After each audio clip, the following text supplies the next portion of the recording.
Señor, en el libro de Ruth. Gloria a Dios. Yo sé que hay unos que son muy diestros y ya lo encontraron, pero para aquellos que no, está al comienzo casi de la Biblia, del Antiguo Testamento. Después de los 5 libros de Moisés, sigue Josué, Jueces y Ruth. Gloria a Dios. Así que si llegó a Jueces, ya casi llegó a Ruth. Gloria a Dios. Entonces, mis amados hermanos, voy a comenzar a leer la palabra en lo que usted encuentra la escritura. Gloria sea el nombre del Señor.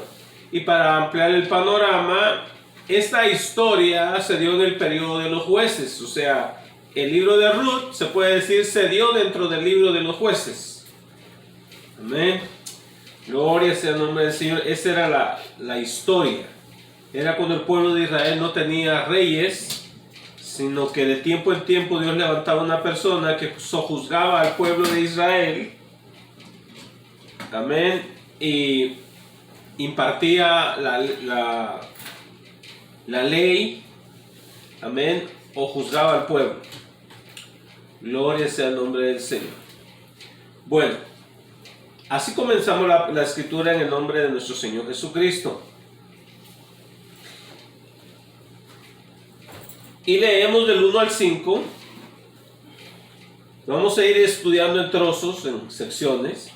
Este libro es un libro que tiene mucha profundidad, tiene mucha tipología, se puede decir. Y dice la palabra del Señor así, en el nombre del Señor Jesús. Aconteció en los días que gobernaban los jueces que hubo hambre en la tierra. Y un varón de Belén de Judá fue a morar en los campos de Moab, él y su mujer y 2 hijos suyos. El nombre de aquel varón era Elimelech, y el de su mujer Noemí. Y los nombres de sus hijos eran Malón y Kelión, efrateos de Belén de Judá. Llegaron pues a los campos de Moab y se quedaron allí. Y murió Elimelech, marido de Noemí, y quedó ella con sus 2 hijos, los cuales tomaron para sí mujeres moabitas. El nombre de una era Orfa y el nombre de la otra Ruth, y habitaron allí unos 10 años. Y murieron también los 2, Malón y Kelión, quedando así la mujer desamparada de sus 2 hijos y de su marido. Bueno, entonces aquí vamos a ver el panorama en el cual se da esta historia. Como lo dije anteriormente, se dio en el periodo de los jueces, en un tiempo en el cual no habían reyes sobre Israel. Tendrían aproximadamente unos 350 años que habían entrado a la tierra prometida y se les fue repartida, y a esta familia se le repartió su heredad en una ciudad que se llamaba Éfrata, antiguamente, antes de que el pueblo de Israel entrara a vivir en ella. Que después, cuando entraron los del pueblo de Israel, le pusieron, en nuestras Biblias dice Belén. Pero, amados hermanos, en el hebreo y en las versiones viejas de la Biblia Reina Valera, dice Betlehem, y en hebreo sería Betlehem.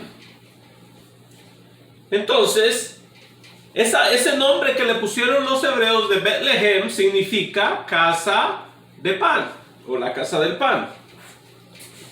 Y dice que era de la tribu de Judá. O sea, esa aldea estaba ubicada en Judá. Y Judá significa alabanza, que en el hebreo es Yehuda. Entonces, vemos que esta familia vivía en la casa del pan y de la alabanza. En otras palabras, estaban bien bendecidos. ¿Y sabe usted por qué se llama o le pusieron la casa del pan? Ellos no sabían, ¿verdad? Pero en el plan de Dios, porque Dios tiene siempre un plan. Entonces está en el plan de Dios. Entonces Dios movía a la gente que hiciera cosas, pero ellos no sabían que era Dios actuando. Y cuando le pusieron a Éfrata, le pusieron la casa del pan, ellos no sabían que de ahí iba a nacer o a salir el pan de vida, que es Jesucristo. Jesucristo, aproximadamente 1450 años de esto, fue cuando Él vino. Y nació en la casa del pan. Y Él es el pan de vida. Él dijo, yo soy el verdadero pan. Gloria a Dios. Entonces, la familia de Elimelech estaba en el lugar correcto. Porque era el lugar donde Dios quería que ellos estuvieran. Entonces, aquí vemos que en ese tiempo, en el tiempo de los jueces, aproximadamente 1100 años antes de Jesucristo, es cuando esta historia sucedió. Pero cuando le dije 1450 años fue cuando fundaron o le cambiaron el nombre a Éfrata y le pusieron Belén. O sea, fue cuando recién ellos entraron ahí. Entonces, 350 años más tarde, ellos estaban ahí en el año 1100. Entonces, ya este lugar de Betlehem ya tenía 350 años de tener ese nombre, aproximadamente, no es una fecha en el punto, aproximadamente. Entonces, ahí estaba Elimelech. Y Elimelech venía siendo, por decirlo así, conectado con el rey David después, porque David nació después. Aproximadamente vamos a ponerle ahí como unos 70 años más tarde de esta historia, o 65 años más tarde de esta historia, nace David. Entonces, vemos que esta familia estaba en el lugar correcto donde Dios los quería, les había dado su heredad en la casa del pan y de la alabanza, que es Judá. Pero vino el tiempo de la prueba. Dice que hubo hambre en la tierra. Entonces muchas personas dirán, bueno, pues hermano, ¿cómo lo vamos a culpar al hombre de que se fuera de ahí porque hubo hambre en la tierra? Mire, hermano, siempre va a venir el tiempo de la prueba. Usted va a ser probado. Pero usted tiene que preguntarle a Dios si usted debe de moverse del lugar. Por ejemplo, si usted está viviendo aquí en esta área y escasea el trabajo, usted no puede decir, oh, yo me voy a mover y me voy para Fresno.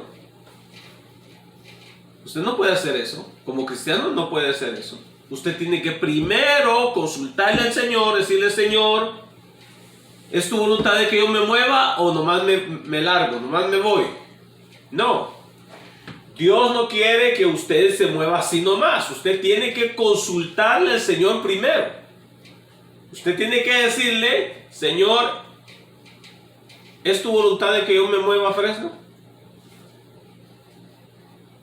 Hay mucha gente aquí en California que dice, yo mejor me voy de California porque California está muy cara y todo ha subido de precio, mejor me voy para Oregon. Dicen que está más barato allá y allá no se pagan impuestos del IVA, ¿verdad? El impuesto por venta, no. Entonces, usted no se va a mover solamente porque allá los impuestos están más bajos. O los precios de las casas en Nevada, aquí pegado, están más bajos, o en Arizona. No, usted tiene que preguntarle al Señor, Señor, ¿quieres que yo me mueva a ese lugar? Es sumamente importante. Usted ya no se manda solito. Porque Dios lo tiene a uno con un propósito en un lugar. Entonces, si el Señor lo establece a uno en un lugar, no debe de moverse. ¿Por qué? Porque si se mueve sin consultarle a Dios, va a volver al lugar derrotado. Y el viaje que hizo fue para nada. Perdió el tiempo. Y tuvo una mala experiencia. Entonces hay que consultarle a Dios. Porque se imagina, Elimelech podía quedarse, pero no se quedó. Elimelech se fue y murió en Moab, en tierra de paganos. Ahora, el que se casó con una de las viudas que se llama Ruth, el que se casó con Ruth, que se llama Booz, en el hebreo Boaz, él no se fue, él se quedó allí, porque hacía 10 años que se había ido Elimelech cuando aparece en la escena Booz. Entonces, si Booz sobrevivió y dice que era un hombre rico y a la vez también influyente en ese lugar, si él sobrevivió a la escasez y a la hambruna que hubo ahí, Dios lo guardó y de todos modos lo prosperó en medio de esta hambruna. ¿Qué quiere decir eso? Que Dios no lo puede bendecir, lo puede prosperar a usted, aunque haya una hambruna y una escasez en el lugar donde usted esté. Para Dios no hay nada imposible. Y ese hombre era un hombre temeroso de Dios. Y lo vamos a ver más adelante cuando sigamos estudiando el libro de Ruth.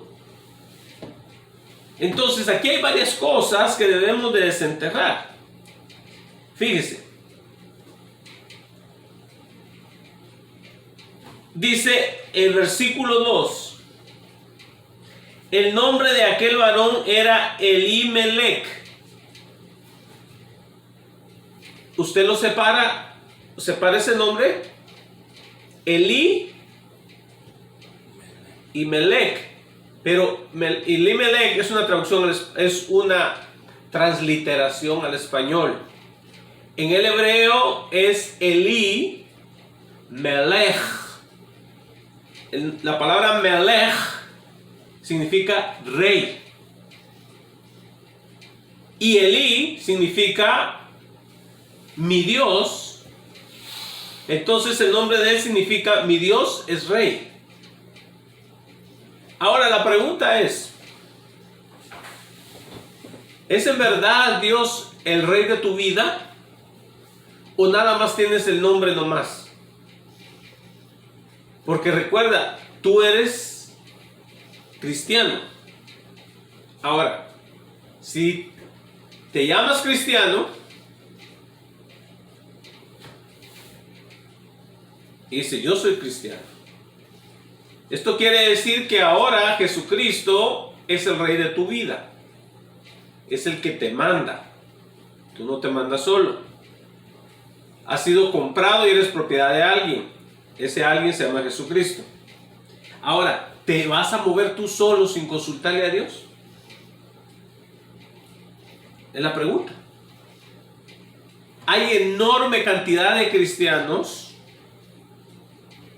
que dicen obedecer al Señor.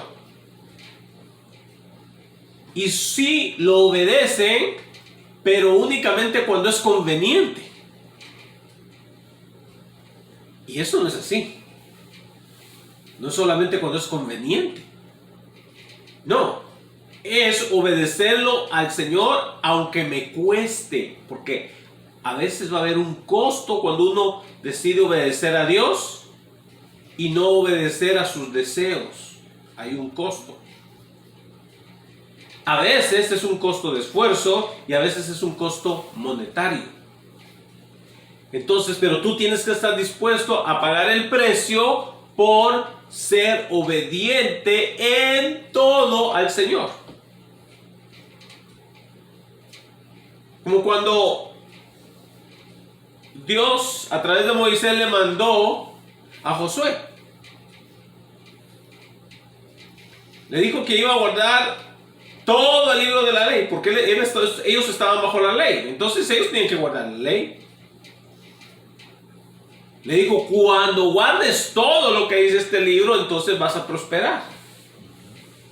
¿Ve usted? No es un pedacito, no es esto lo que me gusta, no. Tiene que agarrar el paquete.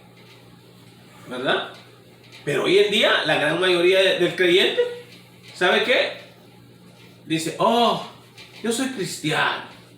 Quiere decir que usted ya dijo Jesucristo es mi Señor. Quiere decir el que me manda. Pero ¿sabe qué? No dejan que Jesucristo los mande. Ellos solitos se mandan. Entonces, por ejemplo, el Señor dice, no os unáis en yugo desigual con los incrédulos. ¿Y qué es lo que hacemos? Bueno, yo me caso con esta mujer porque me gusta. Bueno, el Señor dice esto, pero yo sé que el Señor la va a convertir en el camino, ¿verdad? Entonces, ¿sabe qué? Si usted se casó con alguien que no, en el caso de los varones, se casaron con una mujer que no es hija de Dios, entonces es hija del diablo. Y si es hija del diablo, va a tener al diablo por suegro. ¿Ve usted? ¿Y después qué? ¿Se va a quejar? No, tenemos que obedecer lo que dice el Señor. Entonces, para que le vaya bien, cásese con una cristiana. No es perfecta, tiene sus orillas ásperas, pero el Señor la está trabajando. Amén. Por lo menos el temor de Dios en su corazón ahí. No es perfecta. Gloria a Dios. Entonces, mi amado hermano, vamos a obedecer al Señor en todo. Entonces vamos a poder decir, yo soy Elimelech. O sea, Dios es mi rey, el que me gobierna. ¿Verdad? Este hombre tenía el nombre bonito, pero este hombre partió. ¿Sabe por qué? Porque le faltó fe.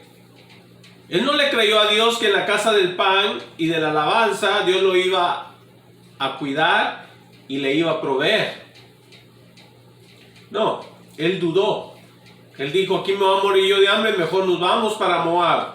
Moab es el mundo. ¿Cuánto cristiano, cuando ve la cosa dura en los caminos del Señor, se regresan al mundo? Otra vez con los amigotes. No, Dios sacó el pueblo de Egipto, del mundo, y no tenía que volver allá. También Moab era el mundo, estaba del otro lado del Jordán, no estaba de este lado del Jordán. Entonces ellos se regresaron al otro lado del Jordán, al mundo. Y Dios no quiere que nosotros nos volvamos al mundo. Dios le prohibió al pueblo de Israel, le dijo, no van a volver por ese camino en el que vinieron. Y ellos regresaron por el camino por donde pasaron.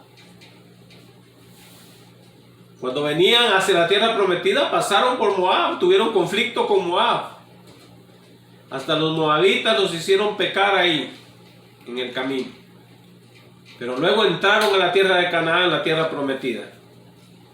Entonces, si la tierra prometida es la vida cristiana en el Espíritu, ese es el símbolo de la tierra prometida. La vida cristiana en el Espíritu. Entonces, ellos ya estaban dentro de la vida cristiana en el Espíritu y se volvieron al mundo. ¿Sabe usted que es peligroso volver al mundo? A 3 de ellos les costó la vida. ¿Ve usted? Hay un riesgo. Entonces, dice que aquel varón, que era Elimelech, dice, era Elimelech y el de su mujer, Noemí. El nombre Noemí significa placentera. Ese es uno de los significados que tiene. Pero también significa dulce. Pero cuando más adelante vamos a ver que vuelve a la tierra de Israel, a la casa del pan y la alabanza, a Betlehem de Judá, vemos que vuelve y las mujeres le dicen, ha llegado Noemí, quiere decir la dulce, la placentera. Y ella dice, no me llamen Noemí ya más, llámenme Mara. Quiere decir amarga o amargada, ¿verdad? ¿Sabe usted que eso es lo que produce el mundo? Nomás amargura en las personas. Nomás amargura. Porque nada bueno se trae del mundo. Entonces, amado hermano, esta mujer venía llena de amargura porque había perdido a sus seres queridos. Ahora, hágase la pregunta. ¿Era Dios culpable? Ella culpa a Dios.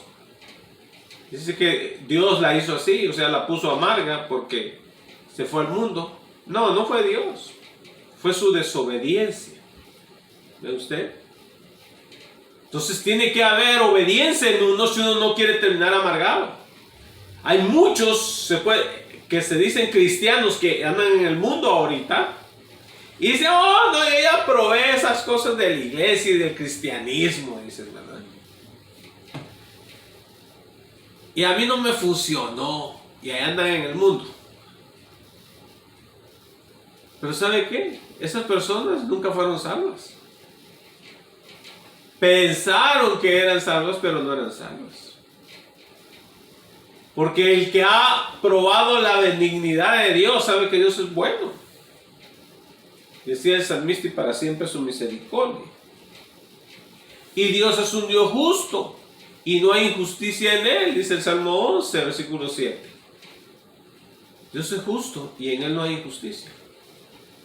Entonces Dios, amado hermano, es justo y él no fue el que le dio esa amargura a Noemí. Ella se amargó en el mundo. Hubo un precio que tuvo que pagar por andar en el mundo. Ahora, ¿vamos a pagar el precio de estar con Cristo o pagar el precio de estar en el mundo? Porque el mundo le va a pasar factura al final. Si usted se va a los vicios, al rato va a tener cirrosis del hígado. ¿Culpa de quién? ¿De Dios? No, de usted. Por irse al mundo a chupar. Entonces, se mete a las drogas, ahí va a haber un costo también. ¿Culpa de Dios? No, de usted. Entonces, todo lo que el hombre siembra, eso va a cosechar. Y estas personas desobedecieron, por eso cosecharon esas cosas. Juicio. Estos tres fueron juzgados por Dios allá donde estaban. Y dice la palabra del Señor que muchos que andan en pecado, Dios los juzga, o sea, y los corta, se los lleva. ¿Ve usted? Por desobedientes y cabezones. Así que hay que tener cuidado. Dice la Biblia que Dios es un Dios de amor, pero Él también es fuego consumidor. Dos cosas. Amor, dulce y hermoso, y luego juicio. Entonces, nosotros vamos a decidir. Gloria sea el nombre del Señor. Hermano, ¿qué lecciones les queda aquí en la palabra? Solamente que Dios le abra los ojos a uno y ¿sabes qué? Mira. Por andar uno, no, yo voy a hacer esto porque a mí me parece bien. A mí me contaron que está bueno allá. ¿Y qué es lo que te dice Dios? Consultaste con el hombre, pero ¿consultaste con Dios? ¿No es Dios tu mejor consejero? La palabra de Dios, amado hermano, lo instruye y le abre los ojos a uno. Así que, si uno estudia la palabra, no va a andar en tinieblas. Y como escribió el apóstol Pablo, ¿verdad? En Romanos, y que estas historias habían sido escritas para nuestra instrucción, para que nosotros no caigamos en tal desobediencia. Entonces, vamos a mejor obedecer, ¿verdad? Humilditos y colaborándole al Señor. Porque si no, ahí te va lo que le vino a Kelión y a Malón y a Elimelech. Bueno, y fíjense los nombrecitos que este hombre le puso a sus hijos. Al primero le puso Malón, porque estaba malón el hombre. Se enfermó. Porque ese nombre significa enfermo, literalmente. Y Kelión. ¿Qué nombrecito? Uno enfermo y el otro comenzando a estarlo, desfalleciente. Eso significa el segundo nombre. ¡Wow! Nombrecitos proféticos, ¿verdad? Porque no aguantaron en la tierra de Moab. Ambos murieron. Dice Efrateos, porque era el nombre antiguo de Belén, Éfrata. En Miqueas, creo que es el capítulo 5 de Miqueas, donde dice Éfrata, Belén de Judá, pequeña para estar entre las ciudades de Judá. Pero eran aldeas, hermano, eran aldeas. Y dice, llegaron pues a los campos de Moab y se quedaron allí. Llegaron al mundo y se establecieron en el mundo. Y dice, y murió Elimelech, marido de Noemí, y quedó ella con sus 2 hijos, los cuales tomaron para sí mujeres moabitas. ¿Sabe usted que estaba prohibido que los judíos tomaran mujeres paganas? En la Biblia estaba prohibido, que no deberían de tomar mujeres paganas. Pero estos dijeron, no, pues hay que tomar mujeres paganas. No dijeron, nos vamos a esperar hasta que volvamos y que haya abundancia en Belén. No. Es que mire, una vez uno agarra el camino de la desobediencia, es un resbaladero que usted ya no se detiene, nomás para abajo. Y fíjese, como vemos, ellos no obedecieron, porque recuerden, tenían que guardar la ley, porque estaban ellos bajo la ley. Y en la ley prohibía el casarse con una pagana. En otras palabras, lo que Dios le dijo a Josué, tienes que guardar toda la ley, ellos no la guardaron. Pero también vemos cómo les fue. Dios los cortó. Porque Dios trata con sus hijos. A los paganos Él los deja ahí. Pero a los hijos de Él, mantiene sus ojos sobre ellos. Para bien o para mal, si andamos torcidos, ¿verdad? Para bien es para bendecirnos y si andamos mal, para darnos fuerte, como dicen por ahí, ¿verdad? Para darnos látigo. Y dice, los cuales tomaron para sí mujeres, el nombre de una era Orfa y el nombre de la otra era Ruth. Entonces Ruth significa amistad. Entonces, y dice, y habitaron allí unos 10 años. Y dice, y murieron los 2, Malón y Kelión, quedando así las mujeres desamparadas de sus 2 hijos y de su marido. Entonces, aquí vemos que todas las mujeres se enviudaron. Y dice, entonces se levantó, y si no estoy mal, el nombre Orfa creo que significa gacela. Creo que es el significado de ese nombre. Y sabemos que esa gacela se huyó, se fue rápido, ¿verdad? Porque dice, entonces se levantó, del versículo 6, se levantó con sus nueras, o sea, Noemí, y regresó de los campos de Moab, porque oyó en el campo de Moab que Jehová había visitado a su pueblo para darles pan. 7. Salió pues del lugar donde había estado y con ella sus 2 nueras y comenzaron a caminar para volverse a la tierra de Judá. Y Noemí dijo a sus 2 nueras, andad, volveos cada una a la casa de su madre. Dice la palabra del Señor, Jehová haga con vosotras misericordia como la habéis hecho con los muertos y conmigo. os conceda Jehová que halléis descanso cada una en casa de su marido. Luego las besó y ellas alzaron su voz y lloraron. Y le dijeron, ciertamente nosotras iremos contigo a tu pueblo. El 11 dice, y Noemí respondió, volveos hijas, ¿para qué? Dice, ¿para qué habéis de ir conmigo? ¿Tengo yo más hijos en el vientre que puedan ser vuestros maridos? Porque esa era la ley en Israel de que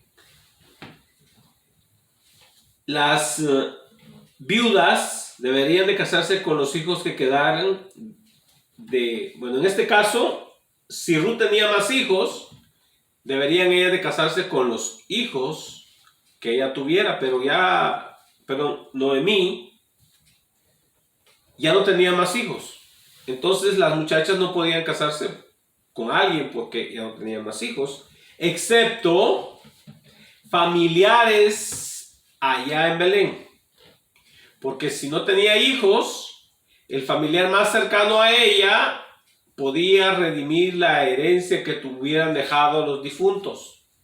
En ese tiempo en Israel se daban heredades o se dieron heredades por familia y esas heredades permanecían en esa familia. Entonces, en el caso de que muriera la persona más importante, entonces el pariente más cercano debería de casarse con la viuda del difunto y iba a heredar la heredad del difunto en Israel. Entonces, gloria sea el nombre del Señor, vemos que ella les insistía para que no fueran. Y luego les dijo, ¿tengo yo más hijos en el vientre que puedan ser vuestros maridos? Les está haciendo la pregunta. La respuesta era no. El versículo 12 dice, volveos hijas mías e id porque yo ya soy vieja para tener marido. O sea, en otras palabras, ella ya no podía parir hijos. Como la Biblia lo lee de esa manera, ¿verdad? Ahora educadamente decimos, ya no podía ella dar a luz hijos o concebir. Entonces dice, y aunque dijese, esperanza tengo y esta noche estuviese con marido y aún diese a luz hijos. 13 dice, ¿habías vosotras de esperarlos hasta que fuesen grandes y habías de quedaros sin casar por amor a ellos?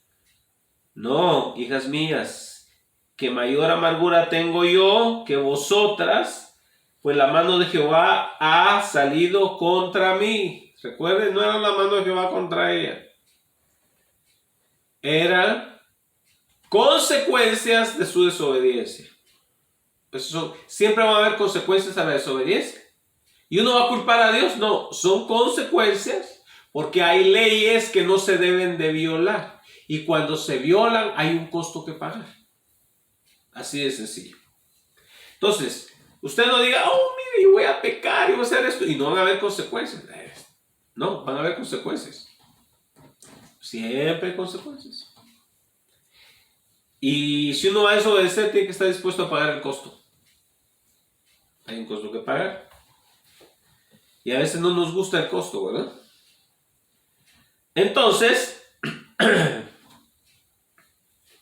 vemos el 14, dice, y ellas alzaron otra vez su voz y lloraron. Y Orfa besó a su suegra.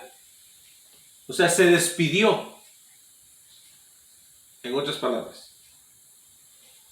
Dice, y ellas alzaron otra vez su voz y lloraron. Y Orfa besó a su suegra, se despidió. Mas Ruth se quedó con ella. Dijo, no. O sea, Ruth era mujer de su palabra. Dijo, yo me voy contigo y me voy contigo. Y en el 15 dice, y Noemí dijo, he aquí tu cuñada se ha vuelto a su pueblo y a sus dioses, vuélvete tú tras ella.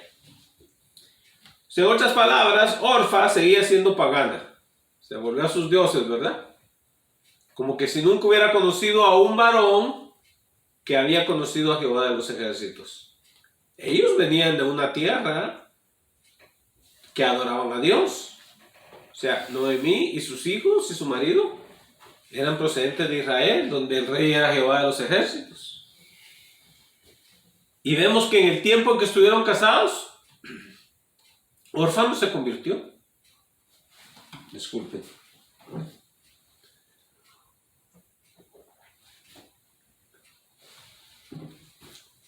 Orfa pretendió convertirse y luego que se murió su marido se volvió otra vez a sus dioses y a su paganismo.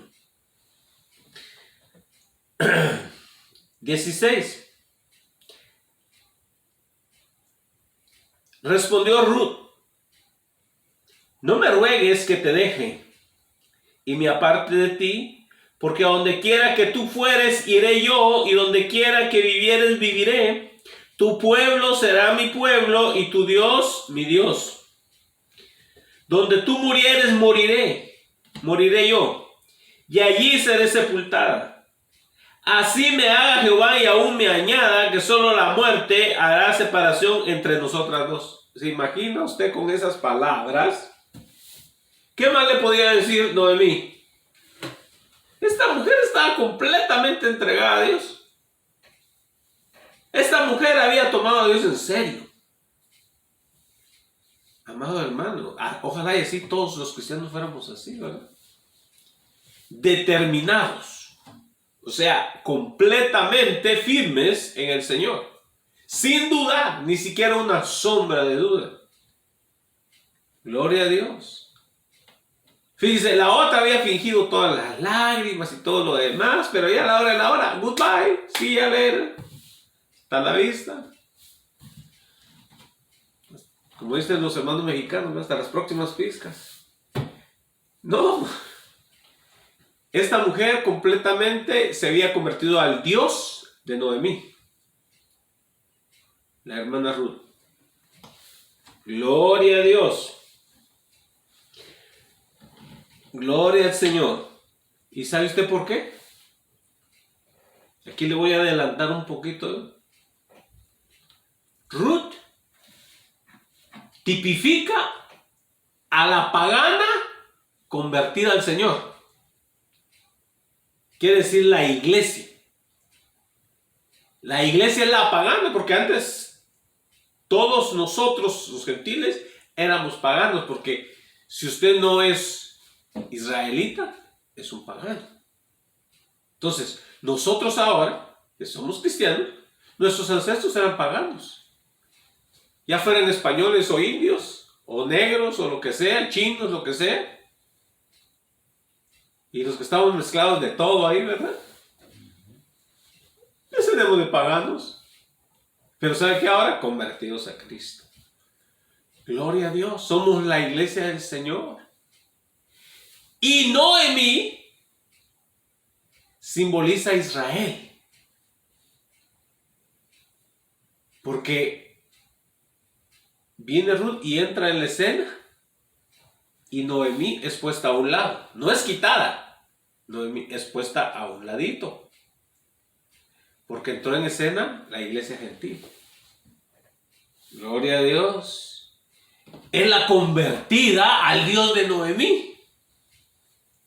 Nosotros somos los gentiles, los convertidos al Dios de Israel. Gloria a Dios. Entonces usted puede ver aquí en la tipología cómo se va ya van cayendo las piezas en su lugar. Gloria a Dios. Gloria sea el nombre del Señor. Como vamos de tiempo. Porque aquí alrededor le paró la batería y no se le acabó la batería y tengo que ponerla. Gloria a Dios. Bueno, yo creo que todavía me queda tiempo. 40. Amén. Bueno, entonces vamos a terminar el capítulo. Gloria sea el nombre del Señor. Y dice, y viendo Noemí que estaba tan resuelta a ir con ella, no dijo más. ¿Sabe qué? Digo, bueno, esta muchacha no me la quito ni en la muerte, dijo, ¿verdad? Que le dijo, donde tú mueras, le dijo Ruth de Noemí, ahí voy a morir yo también. Entonces, mi amado hermano, esa debe ser la determinación nuestra. Gloria a Dios, completamente entregados al Señor. 19. Anduvieron pues ellas dos hasta que llegaron a la casa del pan, a Belén. Y aconteció que habiendo entrado en Belén, toda la ciudad se conmovió por causa de ellas y decían, ¿no es esta Noemi? Cuando la Biblia dice ciudad, no cree usted que está hablando de una metrópoli. No. Eran pequeños pueblos en aquel tiempo. Y si usted estudia la historia de Belén, usted ve que nunca fue una gran ciudad.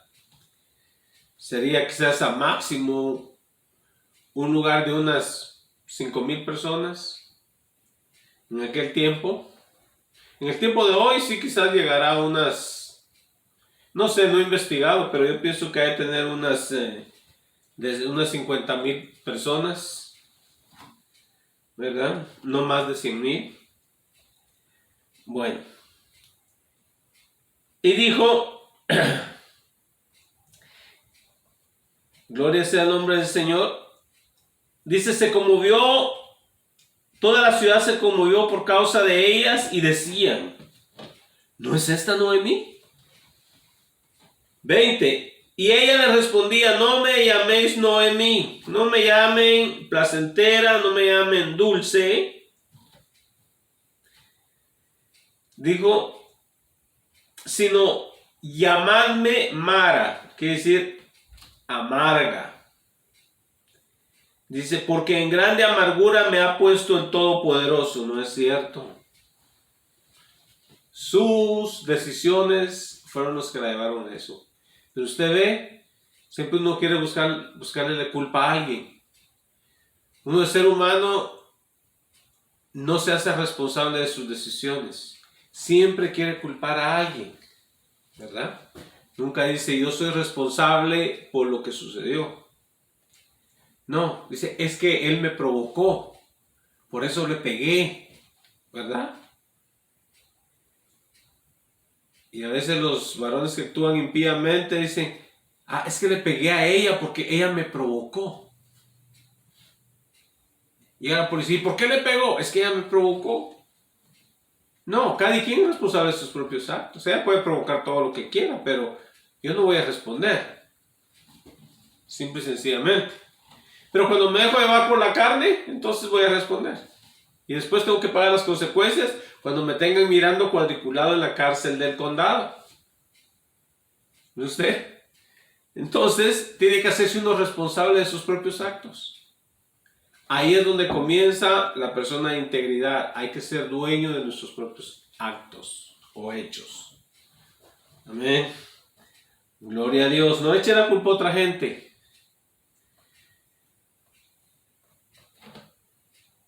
Conocí a alguien que todo el tiempo le echaba la culpa a la policía y decía, no, es que son unos racistas, los policías. Pero ¿sabe qué? Él era un desobediente a la ley. Desobedecía a la ley, quería manejar borracho. Le daban su multa. Y luego decía, los policías son racistas. No, son consecuencias de sus decisiones. Hubieron veces que hasta lo pararon manejando bicicleta bajo la influencia del alcohol. ¿Se imagina? Terrible, pues sí, porque ponía su vida en peligro y comprometía a los demás que lo atropellaran los carros, ¿verdad? Manejando borracho en bicicleta. Gloria a Dios. 21 dice, yo me fui llena, pero Jehová me ha vuelto con las manos vacías. ¿Por qué me llamaréis Noemí, ya que Jehová ha dado testimonio contra mí y el Todopoderoso me ha afligido? Ya hablamos acerca de eso, ¿verdad? Así volvió Noemí y Ruth la moabita, su nuera, con ella. Volvió de los campos de Moab y llegaron a Belén al comienzo de la siega de la cebada. Bueno, gloria sea el nombre del Señor. Nos vamos a detener ahí, amados hermanos, y continuaremos el próximo miércoles con el capítulo 2, porque tiene muchas enseñanzas ahí en la palabra de Dios. Pero mientras vamos a digerir esto que hemos estudiado, y una cosa, mi amado hermano, tan bonita es que en Dios no hay accidentes. Cada cosa tiene un propósito. Todas las cosas tienen un propósito en Dios. Nada se desperdicia ahí. Entonces, mi amado hermano, recuerden, Dios es un Dios perfecto. Dios es un Dios que planifica. Cada cosa tiene un propósito. Y vamos a encontrar en las páginas de la Biblia acerca de Cristo Jesús, porque también Jesús está en cada libro de la Biblia. Jesús dijo que todo lo que estaba escrito aquí de Él hablaba, la Escritura habla de Jesús. Así que mi amado hermano, le agradezco por su tiempo. Amén, ha sido un gusto estar compartiendo la palabra de Dios con usted. Gloria sea el nombre del Señor y espero verle con la ayuda del Señor en el próximo video que subamos, mi amado hermano, y que Dios me lo bendiga. En esta hora vamos a orar y darle gracias a Dios por su palabra.